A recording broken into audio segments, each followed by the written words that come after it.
Hi, welcome to our channel. What are the biggest mistakes first-time homebuyers make when buying a home in 2026? So first step on that, getting pre-approved, and getting pre-approved with the lender versus pre-qualified is a critical step. Getting pre-approved, the difference between qualified and approval, the lenders verified everything from your income to your assets, your credit score, down payment, etc. There's so many things that they look at. When you're pre-qualified, like if you go online and just fill out an application on, I don't know, one of the online Lending tree or whatever. Yeah. Sure. And, you fill things out that way and they'll say, oh, you're pre-qualified. Okay. But they haven't verified anything, all those. The reason why that's important is you want to make sure that when you're looking for a house and you find the one you want and you have a pre-approval, that gives you greater leverage and bargaining power going after that house or condo or townhome or whatever you're buying. And it gives you a better negotiating position with your agent, and your lender can explain all that, and the lender itself can actually be very beneficial in getting a property as well. So that's probably step number one, and probably the most important. When you're looking for a house, you got to know your financials. Make sure you can buy a house. Another big key aspect with lender is, who's your lender? Do you just call a company and have them sign one? Do you have someone you trust? Your realtor should have a very experienced lender that deals with all types of loans that they trust. The experience makes a world of difference. Step number 2, what are your needs and wants for your house that you're looking for? There's a lot of key aspects. You have price, size, style, how many bedrooms, what neighborhoods, what schools do you want your kids to go to? What's the commute to work like? What's the walking score?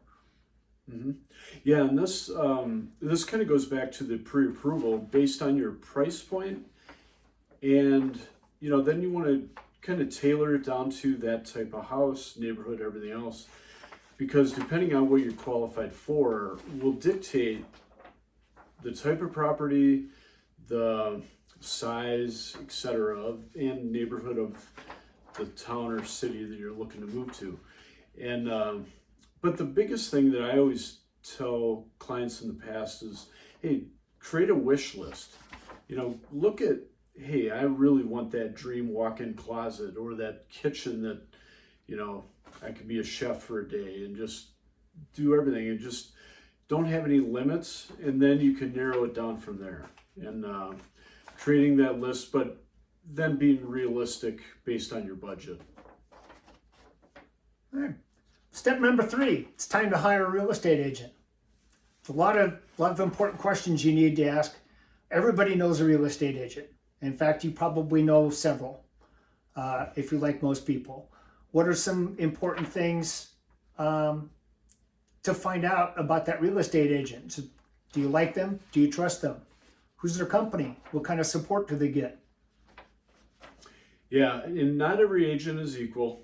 The job of an agent is first and foremost is to look out for your best interest. Not only financially, they can save you a ton of money, they can save you time, headache, because buying a property can be very stressful. And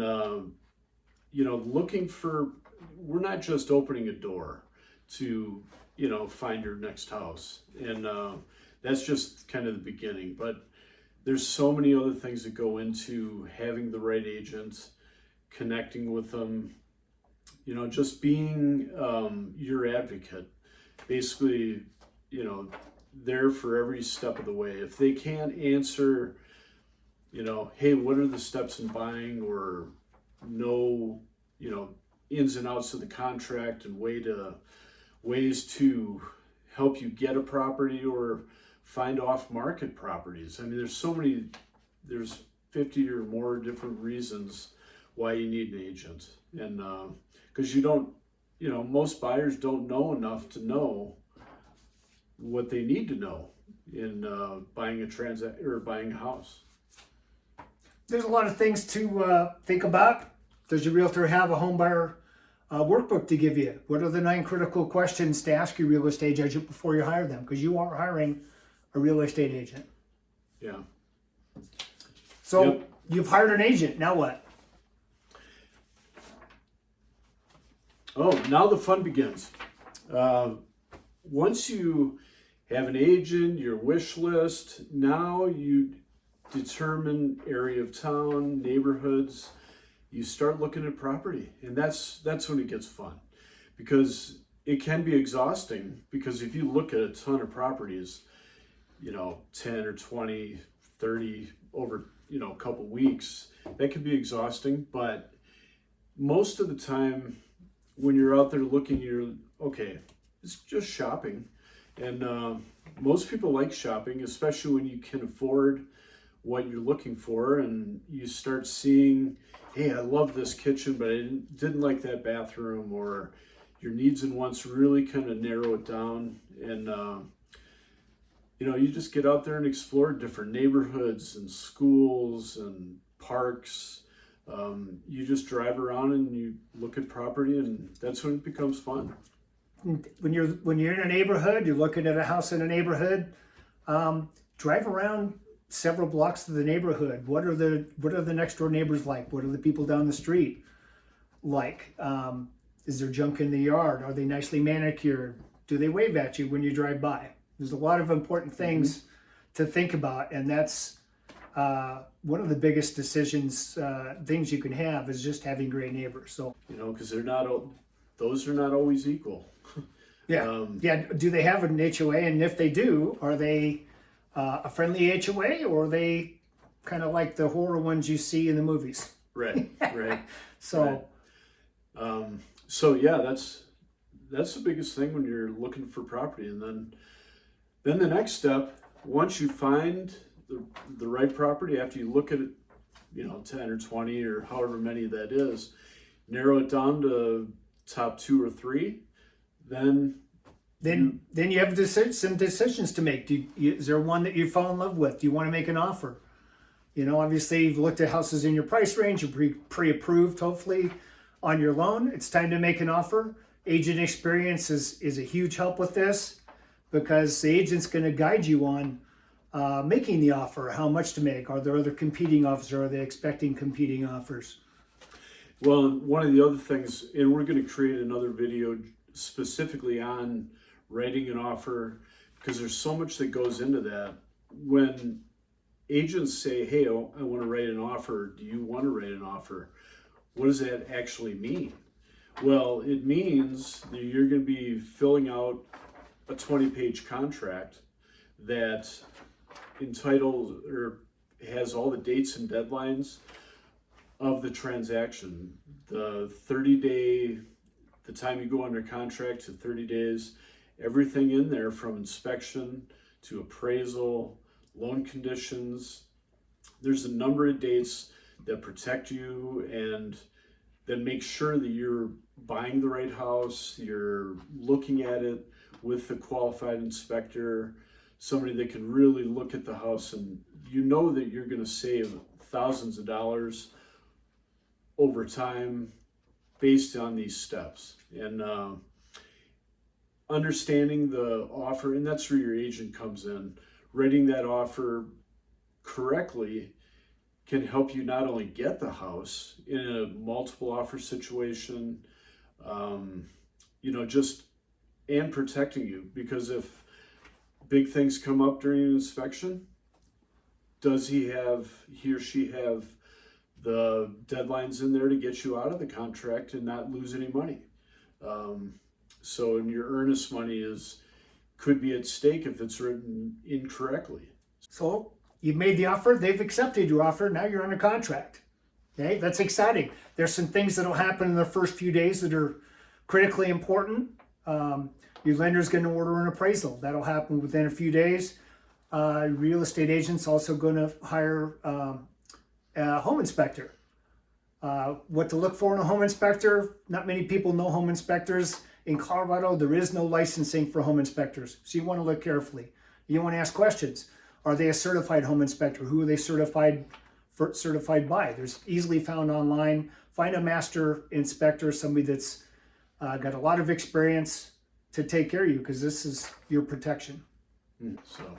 So you're under contract. Your appraisal list came in. The house appraised correctly. You've gone through the inspections and the inspection resolutions. What did you have to have fixed or not? Sometimes you don't have to have anything done. Sometimes you have to have a lot done. So all that's done. It's time to finalize your loan. There's a few key steps between when you got pre-approved and the finalize of your loan that are very important. Your lender's going to relook at everything before they give you a final loan. So hopefully you've paid attention to your agent. You haven't developed any new debt since you started this process. You didn't go out and buy a car. You didn't rack up credit card debt or anything like that, because they're going to find that, and that's going to throw a wrench in your loan. It's very important. And so now it's time. You're getting ready to close. Final step before you close is the final walkthrough.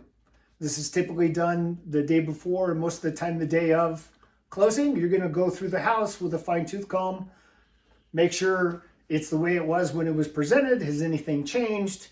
Were the repairs made correctly? How clean is it? It should be ready to go. And that is an extremely important step, because I've seen in the past where people exchange appliances. You might think that stainless steel fridge that was there, you're going to assume it's going to be there when you're closing, and they might have sold that or took it with them and replaced it with another one that was less value or whatever, or the condition, it wasn't clean at all, and based on the contract, it isn't up to standard on that. And they could have taken out a fixture that was supposed to be included in the house. Right. Some people do that without knowing, but trust me, when your agent wrote the contract, it was included in the contract. And if it's not, then the agent made a mistake. Another thing about who's your agent, how much do you trust them, what are their qualifications. Now the exciting part, you've done the walkthrough, everything looks good, everything's done, it's time to close. Really, that's kind of the easy part most of the time. Hopefully your lender has everything in order. Your agent's given everything to the lender and the closing agent, so everything's ready to go. This should be a very smooth process. Yep. And you go to the title company, sign a stack of documents, and usually within 45 minutes to an hour or so, you're walking out with the keys and ready to move into your new home. And it gets exciting. Then you schedule your movers and all that at that point. But I wanted to mention another step, or the reason why right now is probably a really good time to buy versus, in 3 to 6 months, it'll probably still be a good time to buy. But now is actually probably a better time to buy with inventory being higher and less buyers on the market. And buyers have a really unique advantage where they can ask for closing costs, down payment assistance, any kind of concessions. A lot of sellers are really giving into that, and you can get really good values, even though the interest rates might not be where you want them to be. In 6 months, the interest rates might be down, but you're going to have multiple offers on property.